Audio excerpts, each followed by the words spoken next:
Hello students, in last video we see forgery, webjacking, industrial spying, hacking, purpose of hacking and some online frauds like website spoofing, virus hoax, email and spoofing. In this video we will see some more cyber crimes and the first one is pornographic offenses.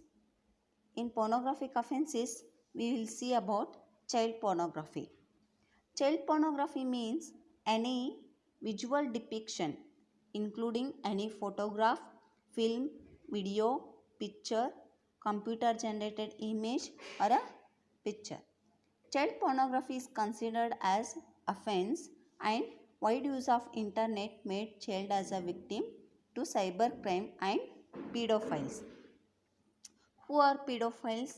Pedophiles are the people who physically or psychologically pressurize minors to engage in sexual activities.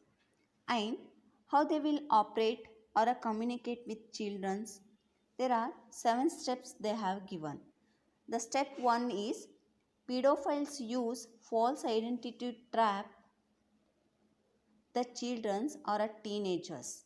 It is very difficult or impossible to escape from them. Step 2 is they seek children or teens in kids area where more number of children or teens are gathered. Step 3 is they will make child or a teen as friends. Step 4 is they extract personal information like his name, phone number, father name, mother name, etc. They will make child confident about him. Step 5 is pedophiles get email address of children or teens and starts making contacts with victim child or a teen. Step 6 is they start sending pornographic images or a text to victim including child pornographic images. By sending these, they will change the mind of a child or a teen and they create a feeling that whatever fed to him is normal and that everybody does it. The step 7 is at the end, the pedophiles set up a meeting with a victim child or a teen out of house and they will make physical attack on him and they may harass him.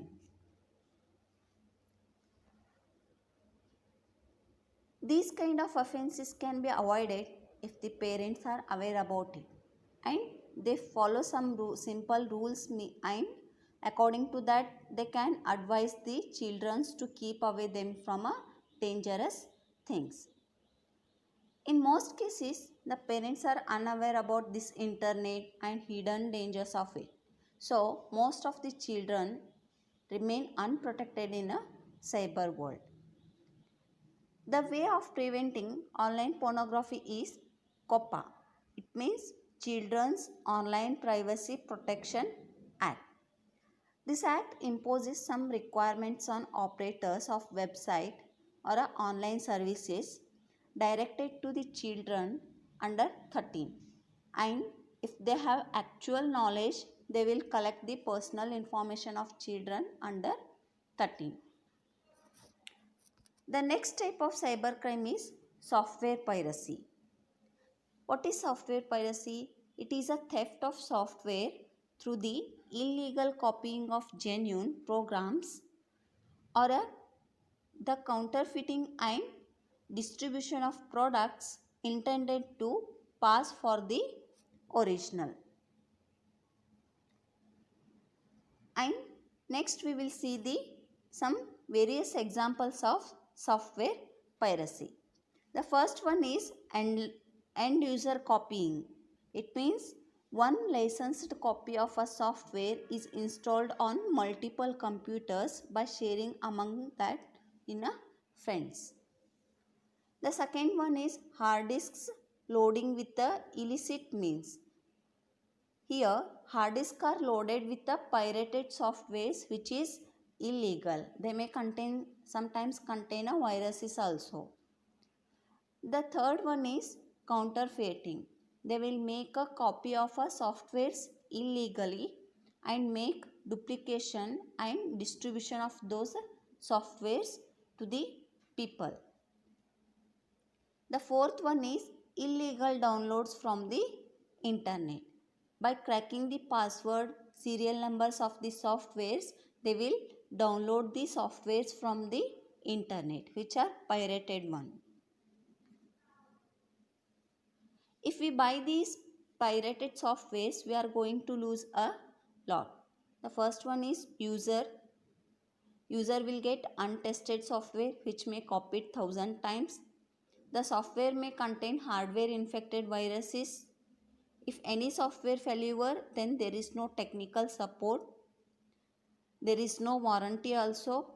There is no legal right to use that pirated software. The next is computer sabotage. The use of internet to hinder the normal functioning through the introduction of worms, viruses or a logic bombs is referred to as a computer sabotage. It means the cyber criminals will use viruses, worms and logic bombs from the internet and make the computer difficult to use it. For example, they may hack the computer by inserting these viruses, worms, logic bombs.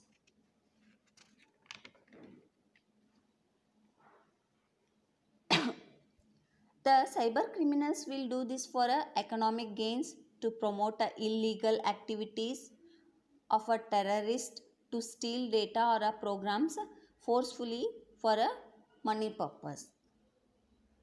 The next is, what is logic bombs? These are event driven programs created to do something only when certain event occurs. Because these are logic bombs are called as a logic bombs only because they are slow all the year and become active on particular day. Like that they will be programmed. So the name called for that bombs as a logic bombs. And these are also called as a event driven programs. Why? Because when event occurs they become active. Okay, events like mouse click and key press. Based on these events they will get executed. Examples they have given: name of viruses, Chernobyl virus and Y2K virus. For committing this computer sabotage, they will use, cyber criminals will use these viruses. The next one is email bombing or a mail bombs. Email bombing refers to sending a large number of emails to crash victims' email account or to make victims' mail servers crash. Here, cyber criminals will send large number of emails to crash individual email account or to make victims' mail server crash in case of company or a email service provider. Computer programs can be written in email bombing. Computer programs can be written to instruct a computer to do such task, means crashing a mail servers or a mail account on a repeated basis. Thank you.